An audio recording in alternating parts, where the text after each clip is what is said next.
नमस्कार. न्यूज डंकामध्ये मी महेश विचारे आपल्या सगळ्यांचं मनपूर्वक स्वागत करतो. मित्रांनो, मराठा आरक्षण आंदोलनाचे नेते मनोज जरांगे यांनी अखेर आपलं उपोषण मागे घेतलं. 9 दिवस हे उपोषण चाललं आणि शेवटी त्यांनी या उपोषणाला पण स्थगिती देत असल्याचं सांगितलं. आणि त्यानंतर मग वेगवेगळे मुद्दे उपस्थित झाले की जरांगे यांनी हे नेमकं उपोषण करण्यामागचा उद्देश काय होता.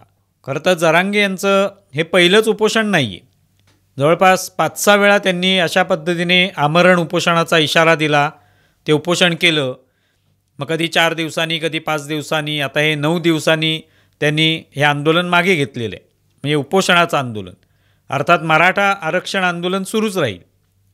आणि तसं ते म्हणालेले सुद्धा आहेत की आंदोलन सुरू राहणार आहे, म्हणजे सरकारला पाडायचे किंवा पुन्हा एकदा फडणवीसांना त्यांनी इशारा दिलेला आहे. त्यामुळे हे सगळं ते करणारच आहेत. पण प्रश्न हा निर्माण होतो की हे आंदोलन करण्यामागचा उद्देश काय, हे उपोषण करण्यामागचा उद्देश काय.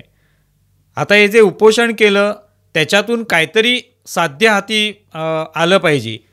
काहीतरी आपण उपोषण करण्यामागचा एक उद्देश असला पाहिजे की आपण एवढे दिवस उपोषण करू तर त्याच्यानंतर आपल्या हाती सरकारकडून अमुक एखादा तोडगा निघेल, एखादं आश्वासन मिळेल.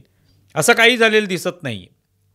म्हणजे यापूर्वी त्यांच्या ज्या काही मागण्या होत्या त्या पूर्ण करण्याचा, त्यातून तोडगा काढण्याचा, मार्ग काढण्याचा प्रयत्न सरकारकडून सुद्धा झाला. सरकारचे प्रतिनिधी जरांगेंना भेटत होते, शिष्टमंडळ भेटत होतं.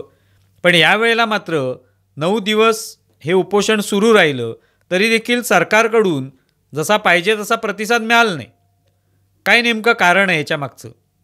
याच्यामागचं कारण हेच असू शकतं की एकतर जरांगे यांनी आत्तापर्यंत जितके दिवस हे आंदोलन केलं त्याच्यामध्ये सुरुवातीला मराठा आरक्षण हा मुद्दा डोळ्यासमोर होता. हा प्रामुख्याने मुद्दा सोडवायचा आहे. मराठा आरक्षणाचा जो काय इतके वर्ष प्रश्न नुसता पडलेला आहे, त्याचा कोणताही तोडगा निघत नाही आहे. तर त्याच्यावर काहीतरी तोडगा निघावा अशी अपेक्षा होती आणि त्या दृष्टीने आंदोलन सुरू झालं होतं.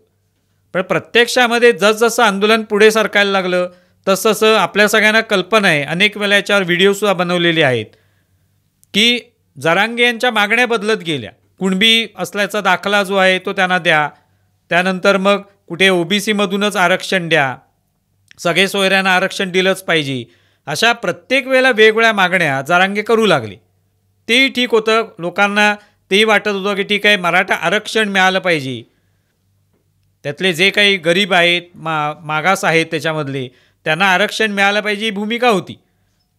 पण हळूहळू जरांगे जे ते राजकारणाकडे वळले. मग आपण निवडणुकीत उतरू, सरकारला पाडू, फडणवीसांना पाडू, भाजपला पाडू किंवा त्यांचे उमेदवार पाडू, आमचे उमेदवार उभे करू, हे जसजसं व्हायला लागलं तसतसं मग हे आरक्षण जे आहे ते मराठ्यांसाठी आरक्षण मिळवायचे की राजकारण करायचे. मग राजकारण उतरण्याची तयारी जरांगेंनी दाखवली. मग मध्यंतरी ते आपण पाहिलं की बांधावर गेले होते, जे शेतीचं नुकसान झालं होतं ते पाहायला ते गेले. तिथे अनेक वेगवेगळ्या वर्गातल्या लोकांचे प्रश्नसुद्धा त्यांनी मांडले किंवा त्याविषयीसुद्धा आपण प्रयत्न करणार आहोत ते सोडवण्यासाठी, याचे आश्वासन त्यांनी दिलं. त्यामुळे जरांगेंचं जे काही आंदोलनाची दिशा होती ते मराठ्यांना आरक्षण मिळवून देणं ही न राहता राजकारण करणं ही दिशा बदलली. आणि त्यातून मग अर्थातच लोकांची अपेक्षा असते, म्हणजे मराठ्यांची सुद्धा अपेक्षा असेल जे त्यांच्या पाठीशी होते, की आंदोलनाची दिशा ही मराठा आरक्षण मिळवण्यासाठी राहिली पाहिजे, त्यातून मराठ्यांना आरक्षण मिळालं पाहिजे. मग त्यासाठी काय काय करता येईल, कोणती पावलं उचलता येतील, कोणती तरतूद करता येईल, सरकारसमोर काय प्रस्ताव ठेवता येईल, प्रसंगी एक पाऊल मागे जाऊन आपण काय करू शकतो, हे सगळं आंदोलनामध्ये व्हावं लागतं. त्याचा फोकस जो आहे त्यापासून कुठेही आपण भरकटता कामा नये. पण तसं मात्र जरांगेंच्या बाबतीत झालेलं दिसलं नाही. आणि मग रोजच्या रोज आंदोलनाची दिशा बदलते, आंदोलन भरकटत चाललेलं आहे. कुठेतरी जरांगे यांच्यावरच फक्त फोकस आहे आणि मराठा आरक्षण हा मुद्दाच मागे राहिलेला आहे, असंच कुठेतरी चित्र दिसत होतं.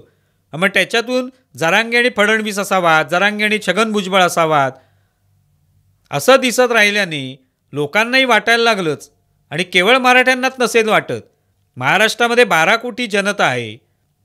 12 कोटीच्या जनतेलाही वाटतं की आरक्षण मिळावं, एखाद्या वर्गाला जर आरक्षण आवश्यक असेल त्यांना आरक्षण मिळाले आणि त्यांचा काही फायदा होणार असेल, ते गरीब असतील, मागास असतील, त्यांना आरक्षण मिळाल्यामुळे नोकरी मिळेल किंवा त्यांचा शिक्षणाचा प्रश्न सुटेल, तर सगळे लोक त्यांच्या पाठीशी उभे राहतात, त्यांचं समर्थन मिळत असतं. भलेही ते आंदोलनामध्ये आले नाहीत, सभेला आले नाहीत, तरी एक प्रकारचं समर्थन असतं. अंडरकरंट कळतो लोकांना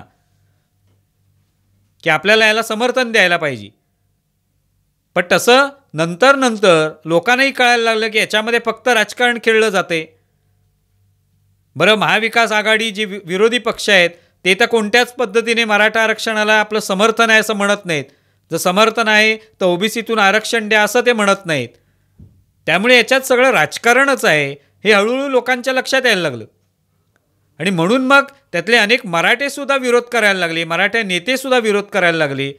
ओबीसी नेते तर विरोधातच आहेत, ते सुद्धा उपोषणाला बसले. आणि यातून सरकारच्या लक्षात येतं, सरकार जेव्हा प्रतिनिधी पाठवत होते, शिष्टमंडळ पाठवत होते, त्याचा अर्थ असा होता की जरांगेंच्या पाठीशी मोठा वर्ग आहे, महाराष्ट्रातली जनतासुद्धा जी आहे ती पाठीशी आहे. कारण का त्यांनाही वाटतंय की मराठ्यांमधले जे गरीब आहेत, मागास आहेत, त्यांना आरक्षण मिळालं पाहिजे. आणि म्हणून सरकार जनतेच्या वतीने प्रतिनिधी पाठवत होतं, शिष्टमंडळ पाठवत होतं. पण नंतर सरकारलाही लक्षात आलं की जो काही एक मागे जनमानसाचा पाठिंबा होता तो हळूहळू कमी झालेला आहे. आता जरांगेंचं आंदोलन जे आहे त्याबद्दल लोक फारसे गांभीर्याने घेत नाही आहेत, हे लक्षात आलं. भलेही ते तिथे उपोषण करत असतील, भलेही तिथे अनेक मीडियाशी रोजच्या रोज बोलत असतील, आपण उपोषण करतोय सांगत असतील, टीका करत असतील फडणवीसांवर, पण ती रोजचीच झाली टीका. रोज फडणवीसांवर बोलायचं, रोज छगन भुजबळांवर बोलायचं, रोज सरकारला नावं ठेवायची, आपण कसं त्यांचे उमेदवार पाडणार आहोत हे बोलायचं. यातून मग लोकांना कळलं की यातलं गांभीर्य निघून गेलेलं आहे. आणि त्यातून मग लोक जे आहेत ते हळूहळू मागे पडत जातात, लोक त्याच्या पाठीशी उभे राहत नाहीत. आणि मग सरकारलाही कळतं. आणि म्हणून हे आता 9 दिवस उपोषण सुरू असताना सुद्धा सरकारचा एकही प्रतिनिधी तिथे गेला नाही. तर त्यांना कळलं की प्रतिनिधी पाठवून सुद्धा जरांगेंची भूमिका बदलणार नाही. जरांगे आपल्या म्हणण्यावर अडून राहणार आहेत, ते फडणवीसांवर टीका करणारच आहेत, सरकारवर टीका करणारच आहेत. तर त्यांना भेटण्यात काय अर्थ आहे? आणि भेटलं नाही तरी जनता जी आहे ती रागावणार नाही. कारण जनतेलाही कळलं की जरांगे जे आहेत त्यांचा आंदोलनाची दिशा बदललेली आहे, भरकटलेली आहे. मराठा आरक्षण हा एकच आता मुद्दा राहिलेला नाही आहे, हे लोकांना लक्षात आलेलं आहे. आणि त्यामुळे मग या गेल्या काही दिवसामध्ये कुठेही चर्चेत जरांगे नाहीत. त्यात आत्ता आपण पाहिलं बदलापूरची जी घटना घडली होती लैंगिक अत्याचाराची, त्यातला आरोपी अक्षय शिंदे याचा एन्काउंटर झाल्यानंतर 2 दिवस त्याचीच चर्चा मीडियामध्ये सुरू आहे. मीडियासुद्धा पूर्णपणे त्याच्यावर लक्ष केंद्रित करतोय.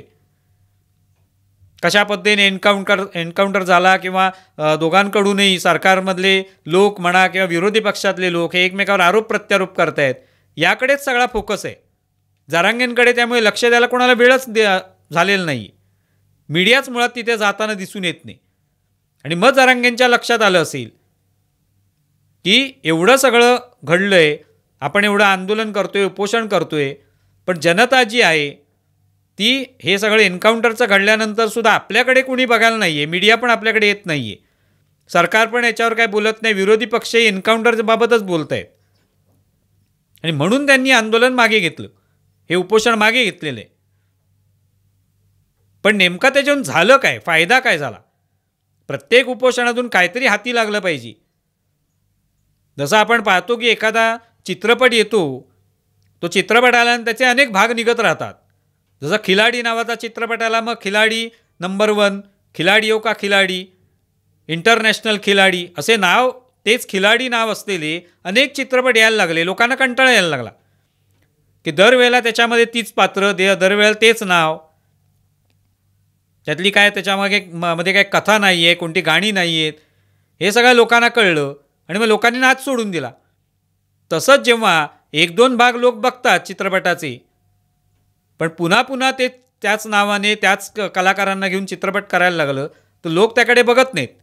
तसंच जरांगेंचं झालेलं आहे की उपोषण करायचं, पण त्या उपोषणामधनं काहीतरी पदरात पाडून घेता आलं पाहिजे, तसं काही मिळत नाही. मग ते स्थगित करायचं आणि पुन्हा नव्याने कधीतरी उपोषण करायचं. असं करत 5-6 वेळा उपोषण झालं, पण हाती काहीच लागलं नाही. कारण जे हाती लागण्यासाठी काहीतरी कायदेशीर तरतुदी ज्या आहेत, सरकारच्या सुद्धा काही मर्यादा आहेत, हे लक्षात घ्यायला पाहिजे. तर आपण एका निश्चित ध्येयापर्यंत पोचू शकतो. पण ते लक्षात न घेतल्यामुळे ही अवस्था झाली. आता ही विश्वासार्हता जरांगेंनी गमावलेली आहे का, असा प्रश्न लोकांच्या मनात निर्माण झालेला आहे. आणि ती जर गमावली असेल तर निश्चितपणे मराठा आरक्षणाला मोठा धक्का बसू शकतो. कारण पुढे कधी जरांगे असो की आणखी कोणी नेता जेव्हा आरक्षणासंदर्भात आंदोलन करेल, मागणी करेल, तेव्हा खरोखरच लोक त्या दृष्टीने त्याच्याकडे बघतील का, त्याच गांभीर्याने बघतील का, हा प्रश्न निर्माण होतो.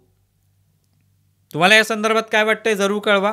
आमचा व्हिडिओ जास्तीत जास्त लाईक करा, शेअर करा आणि आमचे यूट्यूब चॅनल सबस्क्राईब करा. धन्यवाद. आमचा व्हिडिओ जास्तीत जास्त लाईक करा, शेअर करा आणि आमचे यूट्यूब चॅनल सबस्क्राईब करा. धन्यवाद.